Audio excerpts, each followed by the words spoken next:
அலையெல்லாம் பெருசாக வந்து கொண்டிருக்கிறது நீங்கள் அவதானிக்கக்கூடியது இதில் இப்படி இருக்குது எல்லாம் போட்டபடியே கிடக்கு அப்படியே போட்டபடி இருக்கிறத நீங்கள் அவதானிக்க எல்லா மீனெல்லாம் போட்டபடியே அப்படியே போய்கிட்டாரு அப்படி அலை அடிக்கின்றது காற்றெல்லாம் அப்படி வீசுன்னுக்காருங்க அடித்து தூக்கு இதான் நாம் கட்டின 2004ஆம் ஆண்டு சுனாமி பேரலையால் கட்டின நினைவாலயம். வணக்கம் ஒரு நாங்கள் இன்றைக்கி எங்கே போய் கொண்டிருக்கோம் இன்றைக்கு நல்ல தாளக்கம்னு சொல்லியிருக்கோம். ஸோ எல்லா இடமும் பரவலாக மழை பெய்யும்னு சொல்லுவாங்க. அதோட காற்றும் அதிகத்தில் வீசும்னு சொல்லியிருக்காங்க. ஸோ அதை பார்வையிட நான் போய்க்கணும். எங்கே போயிருக்கோம்னா வடமாச்சி கிழக்கு தாலியடி கிடக்கிறதுக்கு தான் போய் பார்க்க போகிறோம். அதை சுற்றி இருக்க இடங்கள் தான் இப்போ பார்த்து கொண்டிருக்கீங்க. எப்படி காற்று வீசு எப்படி இருக்குன்ட்டு தாலியடி பீச்சுக்கு வந்துட்டேன். இதில் தேவாலயெல்லாம் கட்டியிருக்காங்க. இப்போ பெரிய மரம் ஒன்று எப்படி காற்று வீசுகிறது தான் நீங்கள் அவதானிக்கக்கூடியதாக இருக்குது. இப்போ எப்படி காற்று வீசி கொண்டு இருக்குன்ட்டு ஒவ்வொரு தென்னை மரத்தை பார்த்தாலும் தெரியுமா இது இப்போ சூழ்நிலை பாருங்க இதில் காட்டுறவங்களுக்கு எப்படி இலையை அடிச்சு கொண்டு இருக்குன்ட்டு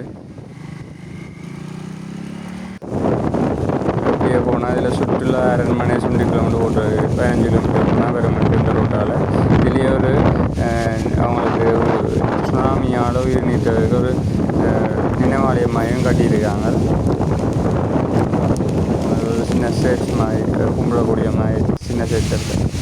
நான் போய் பார்ப்போம். இதுதான் அந்த சொன்னேன் 2004ஆம் ஆண்டு சுனாமி பேரழியால் இறந்ததுக்கான ஒரு நினைவிடம் மாதிரி கல்லறை மாதிரி ஒன்று கட்டியிருக்காங்க. இணைஞ்ச 2004ஆம் ஆண்டு சுனாமி வந்தது அது நினைவத்தை தான் கட்டியிருக்கேன். இப்போவும் அதே மாதிரி தான் அலையல் அடித்து கொண்டிருக்கிறத நீங்கள் அவதானிக்கக்கூடியதாக இருக்குது. அப்படி காற்றடிக்கின்றார் தென்னை மரங்களை பார்த்தா தெரியும் அப்படி காற்றடிக்கும். மத்தியானம் புதுசாக வந்தால் சொன்ன சப்ஸ்கிரைப் பண்ணி பெல் பட்டனை தட்டிங்க. சுற்றி காட்டுறேன் இதில் போட்டிருக்காங்க கடற்கரை சுத்தமாக வைத்திருப்பாங்க. தேவையற்ற பொருட்களை வீசுவதை தவிர்க்கும். மரங்கள் அவ்வளோ பெரிய மரம் வந்து இதிலே இருக்குது. பொறிச்சொடி போயிருக்கு இடமே பொறிச்சொடி போயிருக்கிறத நீங்கள் அவதானிக்கக்கூடியது. அப்படி காத்தடிக்க எல்லோரும் வீட்டில் சேஃபாக இருங்க. 2 நாளைக்கு போயிட்டாங்க. 2000 முகம் முடிய மட்டும் சேஃபாக இருங்க. இதில் வேணுங்கன்னா சொன்ன மாதிரி கிறிஸ்தவர்கள் தான் இங்கே கூட. ஸோ அதிகமாக இதில் ஒரு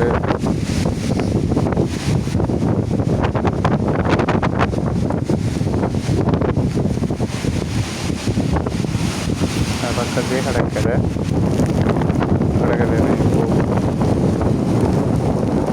காட்டுறேன். அப்படியெல்லாம் பார்த்தீங்க அப்படியெல்லாம் எல்லாம் அடிக்கணும் பயங்கரமாக இருக்குது. இதில் போட்டிருக்கு இது பாதுகாப்பற்ற ஆழமான கடற்பகுதி. ஸோ நீந்த வேண்டாம் வந்து போட்டிருக்கு.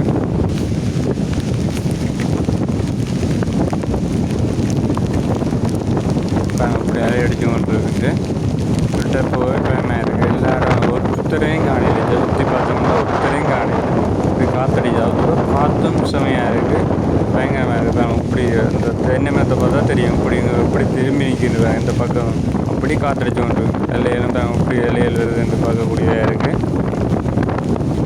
ஒருத்தரும் கடலுக்கு போவானா வந்து அரசாங்கம் உத்தரவிடப்பட்டுள்ளது. அதான் ஒருத்தருமே காணல இந்த இடத்துல ஒருத்தருமே இல்லை. இங்கே ஃபுல்லாகவே மீன்பிடி தான் மேற்கொள்கிறாங்க. ஆனால் ஒருத்தரையும் காண கிடையாது. அப்படியே போட்ட இடத்துல விட்டுட்டு எல்லோரும் போயிட்டார் பயிற்சி.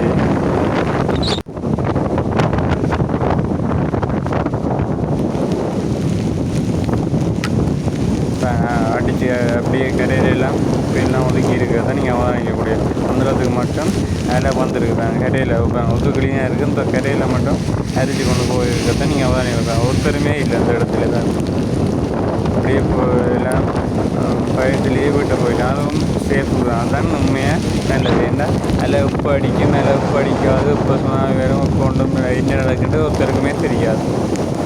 எல்லாம் ஒவ்வொருத்தில் சொல்லலாம் மொழியே ஆனால் ஒன்றும் தெரியாது. ஸோ எல்லோரும் வீட்டில் சேஃபாக இருக்கிறது தான் சிறந்தது.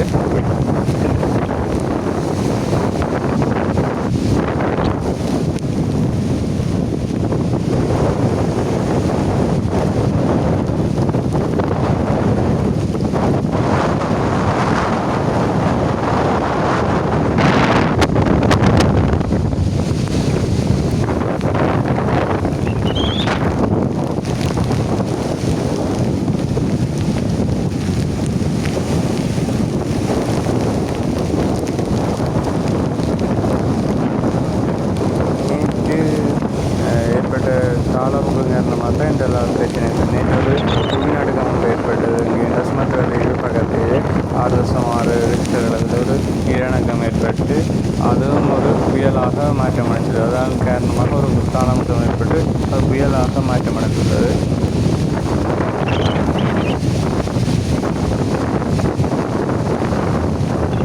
அங்கே மட்டும் எல்லாம் தண்ணி வரக்கூடியது நீங்கள் அவதானிக்கக்கூடிய அப்படி அலையை அடிச்சு கொண்டு கடலில் ஒருத்தருமே இப்போ பயணம் செய்யலை. லேண்ட் சேஃபாக வீட்டில் இருக்கிறாங்க. நீங்களும் அத்தியாவசியத்துக்கு மட்டும் வெளியில் சென்று கொண்டு தேவையற்றதுக்கு சும்மா பண்ணைக்கு இல்லாட்டி நான் சும்மா போய் பார்ப்போம் இப்படி அலையர் அடிக்குது அப்படி இருக்குன்ட்டு அத்தியாவசிய மற்ற தேவைகளுக்கு வெளிக்கிறத தவிர்க்கணும்.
வச்சபடியே இருக்குது. எல்லாம் கடலுக்கு போகிறதுக்காக குளிக்கிட்டு அப்படியே போட்டார். எல்லாரும் பாதுகாப்பு கருதி அவ்வளோத்துக்கு அள்ளி அடிக்கிறாங்க. அப்படியெல்லாம் தான் அடிக்கிறாங்க. வந்து இதுக்கெல்லாம் மாறினா தெரியாது. இப்போ எல்லா இலங்கை பூராவே இப்போ நெட்வொர்க் இஷ்யூ வேறு சில சிக்னல் பிரச்சனை கோல் வைக்கலாம் இருக்கும். ஸோ எல்லாரும் அவதானமாக செயற்படுங்க.